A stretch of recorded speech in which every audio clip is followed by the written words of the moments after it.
நம்மளை பெத்த தாய அம்மான்னு சொல்றப்பெல்லாம் பாசமும் சொந்தமும் நம்மளை அறியாமலே உயிரா உறவா உணர்வா தானா உள்ளுக்குள்ள தோணும்ல. தாய் எப்படி ஒரு மிகப்பெரிய புனிதமோ அப்படிதாங்க தாய்மொழியும். நம்ம தாயே நமக்கு மிகப்பெரிய புனிதம்னா நம்ம எல்லாருக்குமான தமிழ் தாய் பற்றி சொல்லவா வேணும்.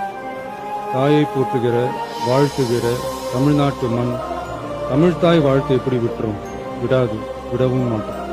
தமிழ்நாட்டில் அமைந்திருக்கும் அனைத்து கல்வி நிறுவனங்கள், பல்கலைக்கழகங்கள், அரசு அலுவலகங்கள், பொதுத்துறை நிறுவனங்கள் உள்ளிட்ட பொது அமைப்புகளின் நிகழ்ச்சிகளிலும் நிகழ்வு தொடங்குவதற்கு முன் தமிழ் தாய் வாழ்த்து கட்டாயம் முதலில் பாடப்பட வேண்டும் என தமிழ்நாடு சட்டமன்ற பேரவை ஏகமனதாக தீர்மானிக்கிறது என்ற தீர்மானத்தை நான் முன்மொழிகிறேன்.